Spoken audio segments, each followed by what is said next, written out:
네, 오늘 정치권 이슈들은 최수영, 김성환 시사평론가와 함께 집중 분석해 보겠습니다. 어서 오십시오. 안녕하세요. 네.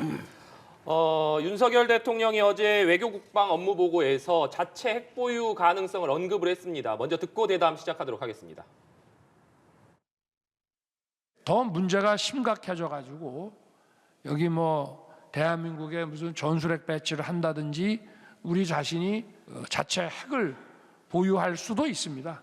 가짜 평화에 기댄 나라들은 역사적으로 지속 가능하지 않고 다 사라졌습니다.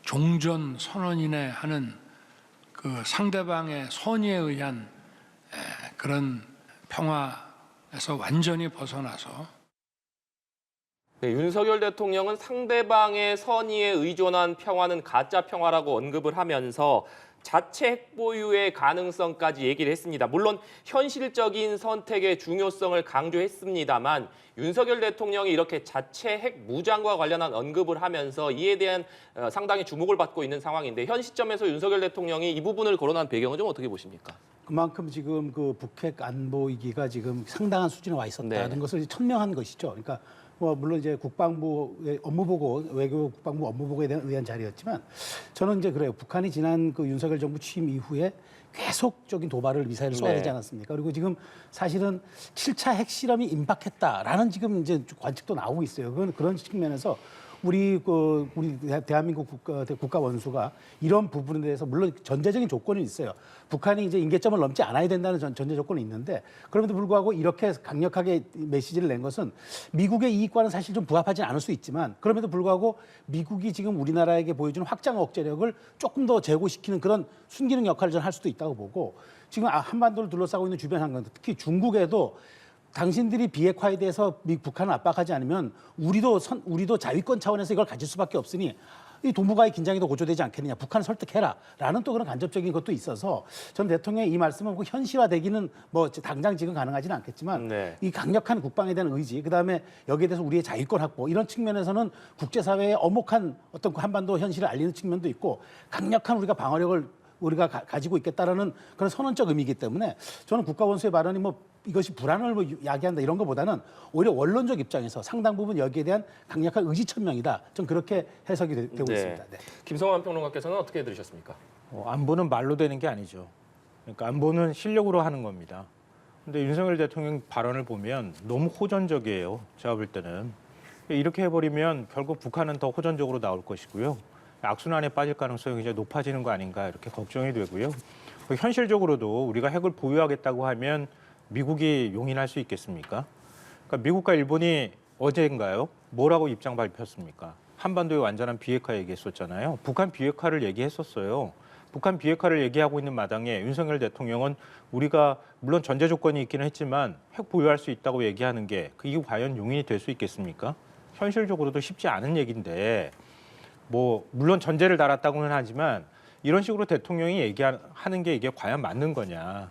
또 가뜩이나 경제도 좋지 않은 상황에서 오히려 안보 불안을 키울 가능성이 굉장히 높아 보여서 좀 걱정이 되고요. 북한의 선의에 기대서 마치 남북 대화하는 것처럼 얘기하는데 그럼 윤석열 대통령의 담대한 구상은 뭡니까? 그 북한하고 대화하겠다는 거 아닌가요? 그건 선의에 기초한 것 아닌가요? 그러니까 이전에 한반도 평화나 이런 부분들이 있었을 때 하다못해 문재인 정부 때도 마찬가지잖아요. 북미 그다음에 남북 대화를 할 때 핵 기술에 대한 진전은 일단 없었잖아요. 훈련은 하진 않았고. 근데 윤석열 정부 들어서서 결국은 전술핵 만들겠다고 하고 자위권 차원에서 핵 개발하겠다고 얘기했던 게 남쪽을 향해서 공격할 수 있다고 헌법 개정까지 하고 있는 상황이에요. 그러면 오히려 더 그 선의의 문제가 아니라 한반도 평화를 얘기하는데 뒤로 무기를 준비하거나 아니면 핵 개발하기가 어렵잖아요. 평화는 다른 어떤 가치보다 우선할 수 있어야 하는데 그게 아니라 평화가 가짜다. 이렇게 얘기를 해버리면 북한하고 어떻게 대화할 수 있겠습니까? 대화 안 하겠다는 선언이나 마찬가지다.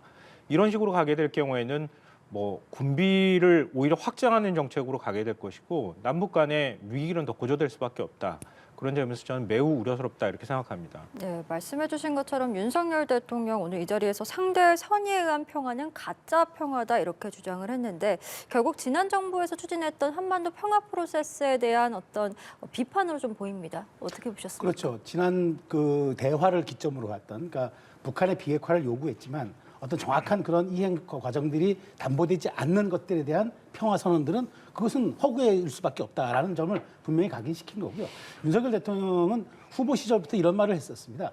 전쟁, 그러니까 정말 평화를 원하거든 전쟁을 준비하라. 이게 로마의 전략가 그 플라비우스가 한 말인데 이걸 그때 대선 후보 토론에도 얘기했고 얼마 전에도 또 말씀하시면서 이 부분에 대해서 우리가 진짜 평화를 원한다면 우리가 그 정도의 강력한 대비 태세가 있어야 한다. 상대방의 선의, 상대방이 언제라도 가변적일 수 있는 그런 요소들에 대해서 우리가 대비하지 않은 채 상대가 우리의 대화가 되니까 우리가 믿어도 될 거야. 라는 이런 것들이 결국 인류 문명사에서 놓고 보면은 그렇게 기댔던 국가들은 역사의 뒷무대로 사라지고 결국 그래도 강한 무력을 가지고 평화를 유지했던 그런 나라들만이 인류 무대에 살아남았다.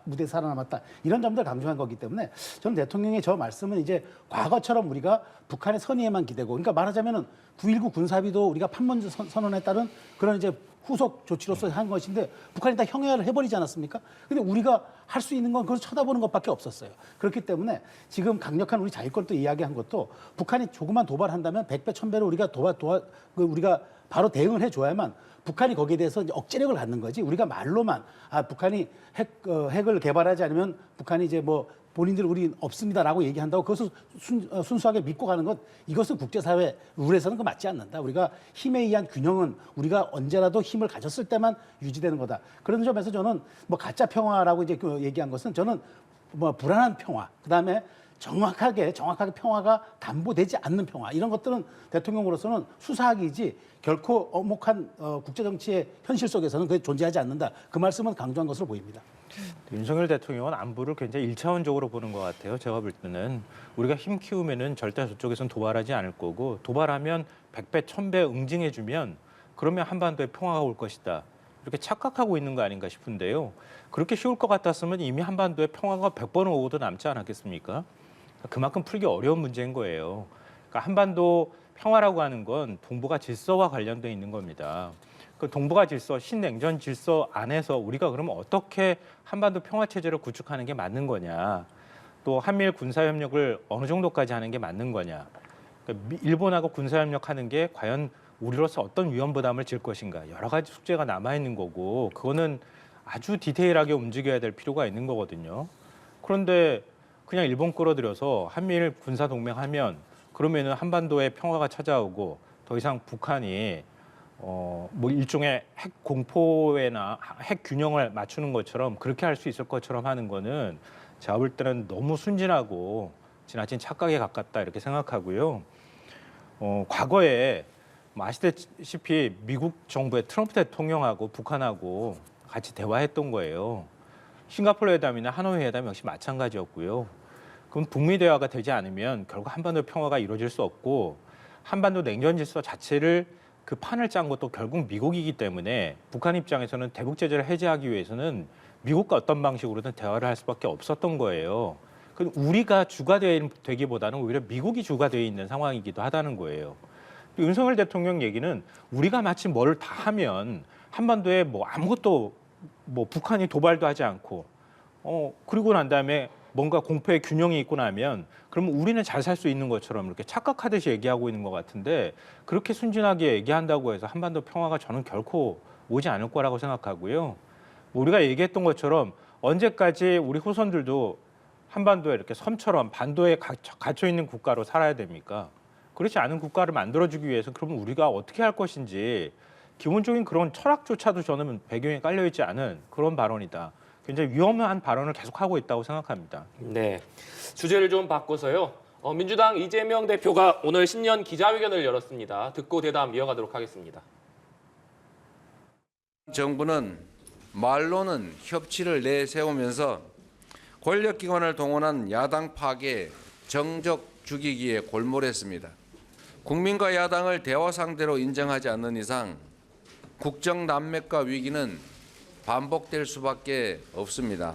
저는 이미 여러 차례 대통령과의 회담을 제안했습니다. 그 제안은 지금도 유효하다는 말씀을 드립니다. 이미 수명을 다한 현행 대통령 5년 단임제를 4년 중임제로 바꾸어서 책임 정치 실현 그리고 국정 연속성을 높여야 합니다. 네, 민주당 이재명 대표가 검찰 조사를 받은 지 이틀 만에 신년 기자회견을 열었습니다. 내용을 하나씩 살펴볼 텐데 먼저 윤석열 대통령에게 1대1 회담을 제안을 했습니다. 이재명 대표가 검찰 조사를 받은 지 이틀 만에 신년 기자회견을 한 배경을 어떻게 보시는지도 궁금하고 그동안 이재명 대표가 계속해서 영수회담을 요구했습니다만 사실상 현실화되지 않지 않았습니까? 그런 상황에서 새해 기자회견에서 재차 이것을 꺼내든 배경은 어떻게 보시는지도 궁금하네요. 저는 저 제안이 굉장히 진정성이 없는 제안이다 먼저 말씀드리고 싶고 저는 국면 전환용 제안이다 이렇게 말씀드리고 싶어요. 왜냐하면 1월 1일 날 신년 할애회가 있지 않았습니까? 전국 그 정당 대표들 다 모여서 하는데 네. 그때 문재인 전 대통령을 예방한다고 일정을 핑계를 대고 안 왔어. 이재명 대표 참석 안 했습니다. 자, 정말 대통령과 만날 의지가 있다면 여야 영수회담이든 둘이 만나든 다자가 만나든 그렇게라도 인사에 물꼬를 트는 게 정말 소통의 기본 아닌가요? 그런데 그런 자리는 안 오고 본인이 수사받고 소환 조사를 받고 나온 다음 날 바로 거기서 대통령과 1대1 영수회담 제안한다. 말이 진정성이 없잖아요. 최소한 그렇게라도 먼저 본인이 성의를 보이고 제안했다 그러면은 충분히 그럴 수 있다. 대통령도 한번 고민할 수 있겠다 생각하지만 본인은 본인의 유불리에 따라서 참석하지 않다가 이제 와서 1대1 단 둘이 만나야 의미가 있다라고 얘기하는 거는 저는 정말 저기에 대해서는 본인의 이재명 대표의 어떤 보관이 깔려 있다고 생각하는 거고요. 그렇게 해서 저는 지금 본인이 지금 조사받고 나오면서 여러 가지 그때 이제 뭐 그 이재명의 사법 리스크다 그다음에 당과 한 몸이 되어서 대응하기 때문에 당의 여러 가지 이미지가 실추된다 이런 비난들을 좀 국면을 전환하고 그다음에 이 정부가 불통 정부라는 걸 강조하기 위해서 저렇게 제안한 거지 정말 이재명 대표가 원했다 그러면은 그때부터라도 진정성 있게 저는 응해야 됐다고 보고 1대1 지금 윤석열 대통령이 사법 리스크 때문에 지금 구체적 혐의로 조사를 받고 있는 이재명 대표를 단둘이 만난다면 국민적 의혹도 증폭되지 않겠습니까? 두 분이 만나 무슨 얘기를 했을까? 그렇기 때문에 지금 이 시점에서의 면담 요청은 1대1 영수회담 요청은 사실 타이밍도 맞지 않을 뿐더러 성사 가능성도 없고 본인도 지금 이런 어떤 본인이 쏠리고 있는 여러 가지의 부적절한 관심들을 좀 돌리려는 그런 의도로 좀 해석이 되고 있습니다. 네, 진정성이 없는 제안이다 이렇게 평가를 하셨습니다. 김성환 평론가님께서는 어떻게 보십니까? 그럼 이전에 제안했던 거는 그러면 어떻게 되는 거예요? 지금 처음 제안한 것도 아니잖아요. 여러 차례 제안했을 때 그러면 왜 그때 응하지 않았습니까? 집권 초기에 어찌됐든 협치와 통합이 매우 중요하던 시점에 윤석열 대통령이 야당 대표 한 번도 안 만났잖아요. 네. 그럼 그거는 이재명 대표가 당시에 제안했던 것은 그건 진정성 있는 것으로 평가해 줄 겁니까? 그건 아니라고 봐요. 본질은 그건 아니다 이렇게 보고요. 앞서도 말씀하셨던 것처럼 행정안전부가 야당에 대표실에다 이메일 하나 덜렁 보내면 정부 수석이 직접 찾아온 것도 아니고 그러면 야당 대표가 대통령이 뭐 만든 행사에 그냥 가야 되는 겁니까? 제1야당 대표가? 그러니까 과거에 그런 전례가 있습니까? 그러니까 최소한의 상대방을 존중하는 모습을 보여줘야 그래야지 만날 수 있는 거 아닌가요? 그렇게 생각하고요. 일단 그 부분 말씀드리고요.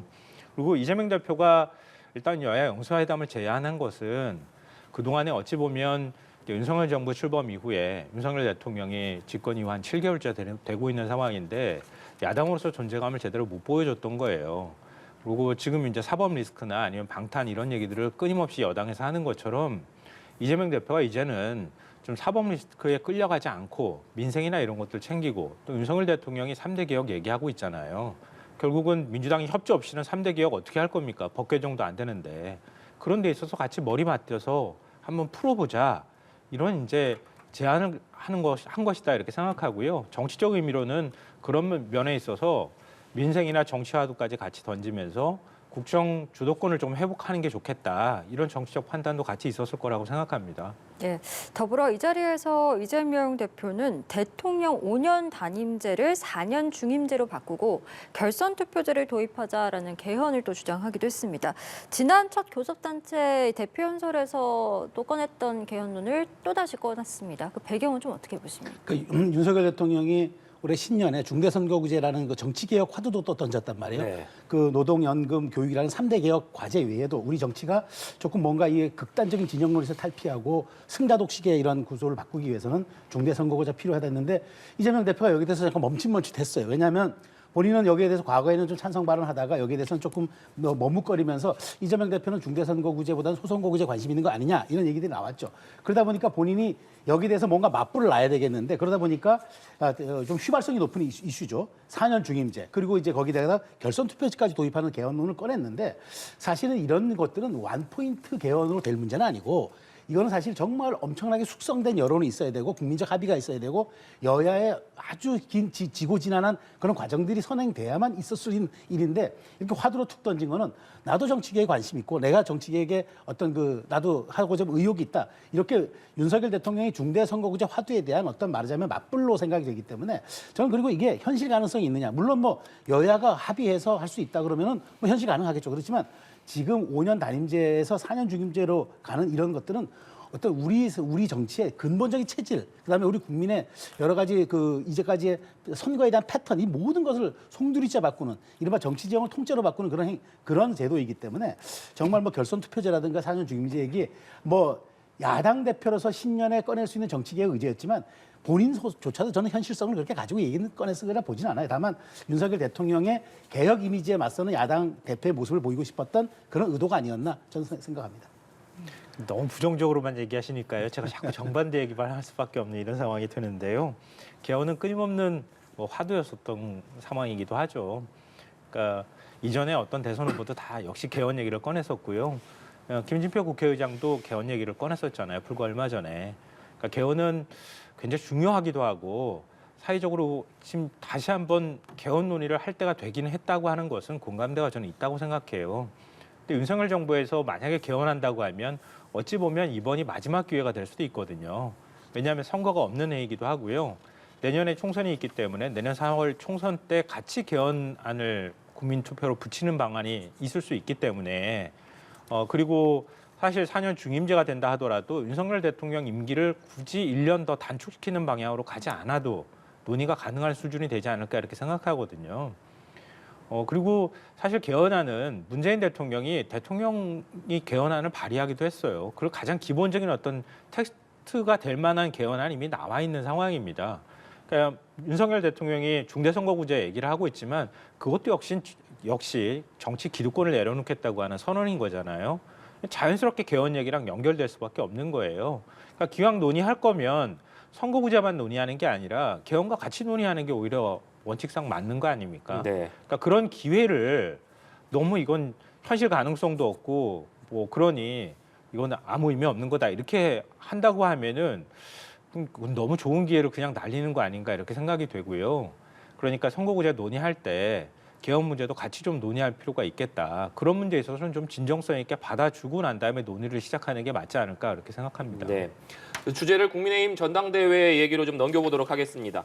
전당대회 출마 여부를 놓고 관심을 끌고 있는 나경원 전 의원이 신년 인사회를 다니면서 윤석열 정부 성공과 총선 승리를 언급하고 있습니다. 하지만 가장 관심인 당대표에 출마할 것이냐 여부에 대해서는 아직까지 명확하게 답을 하지 않고 있는 상황인데 나경원 전 의원이 결국 출마할 것으로 보시는지 또 나경원 전 의원이 지금 사의를 표명한 지 사흘째가 됐습니다만 대통령실에서는 아직까지 이 사의가 수용됐는지 여부에 대해서 밝히지 않고 있는 상황입니다. 이 부분은 또 어떻게 보시는지도 궁금하네요. 그러니까 대통령실에서 이 사의 표명에 대해서 수리를 해버리면은 이런 일종의 그 자리가 이제 사라지는 것 아닙니까? 그러면 그 나경원 부위원장 입장에서는 자기의 앞을 가로막고 있는 허들이 사라지는 거 되겠죠. 그러면 출마에 대해서 본인이 매우 자유스러운 신분이 되지 않겠습니까? 네. 그렇기 때문에 대통령실에서는 이 부분에 대해서 선제적으로 먼저 우리가 결론 내지 않겠다. 그리고 사의를 표명했다고 하는데 사실 사의라는 것은 저렇게 뭐 문자라든가 뭐 유선상으로 하는 게 아니라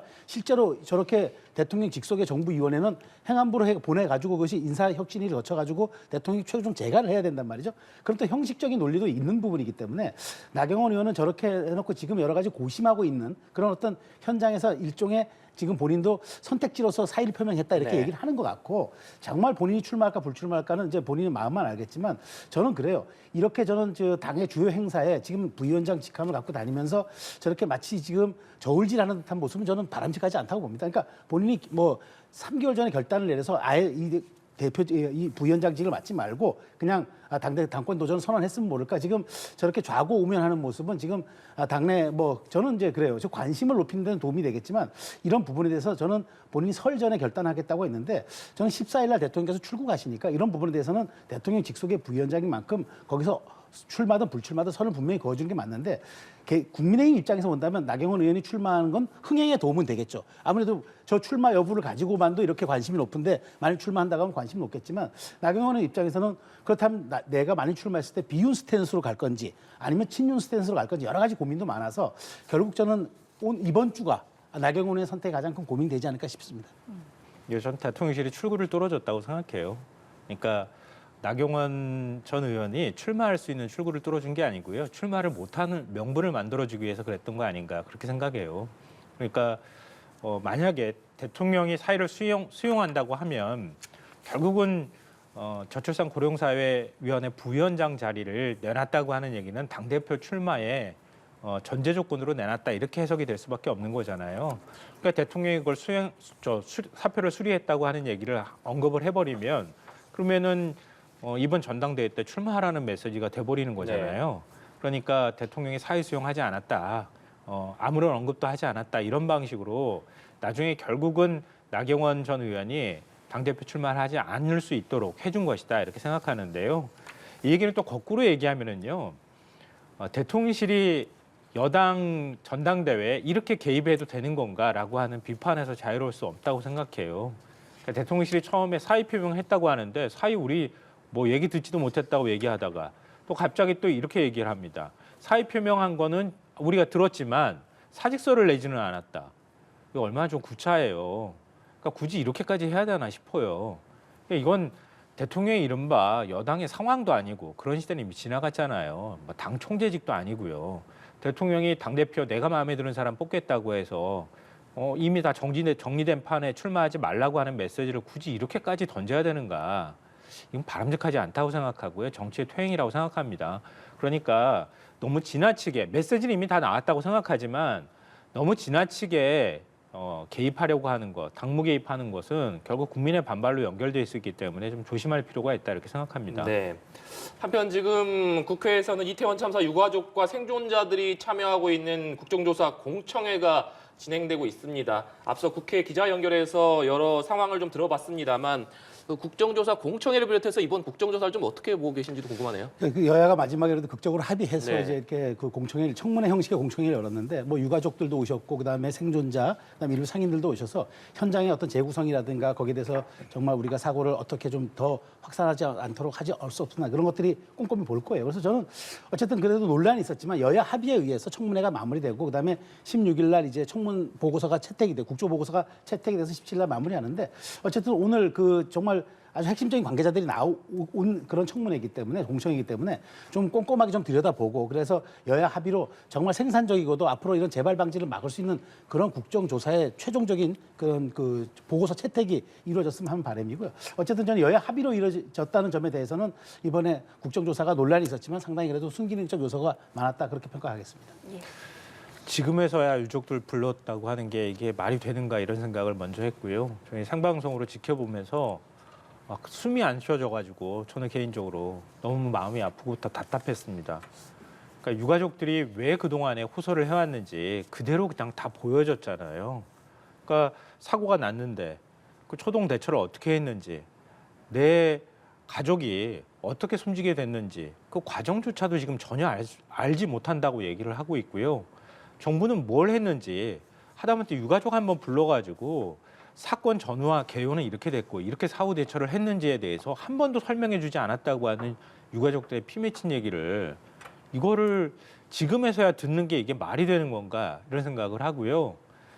저는 이 공청회를 윤석열 대통령하고 한덕수 국무총리 그다음에 이상민 행안부 장관이 봐야 된다고 생각해요. 자신들이 뭘 잘못했는지 사건 초기에 참사 이후에 어떻게 대응한 게 문제가 됐는지 왜 국민 여론이 나빠졌는지 유가족들이 왜 이렇게까지 호소했는지에 대해서 과연 문제의식을 느끼고 있는가 왜 문제가 있다고 국민들이 얘기하고 유가족이 얘기하고 있는지를 오늘 그대로 다 보여준 자리였다 이렇게 생각하고 이 상태 그대로 만약에 국정조사가 끝나면은 아마 정부가 다른 조치를 취하지 않는다고 하면 유가족들은 계속 얘기할 거예요. 그리고 이건 해결되지 않은 숙제로 남게 될 겁니다. 이건 윤석열 정부에 있어서 굉장히 큰 오점이 될 거라고 저는 생각하거든요. 그러니까 남아있는 시간 동안이나마 유가족들이 한자리에 모여서 정부에서 그동안에 유가족들이 오해하고 있는 부분이 있으면 풀어주고 대응 잘못한 거 있으면은 사과하고 그렇게 하면서 문제를 해결하는 모습, 진정성 있는 모습을 보여줘야 할 필요가 있다. 이걸 오늘 공청회에서 보여줬다고 생각합니다. 예, 알겠습니다. 저희 오늘 두 분 말씀은 여기까지 듣겠습니다. 지금까지 최수영, 김성환 시사평론가와 함께했습니다. 오늘 말씀 고맙습니다.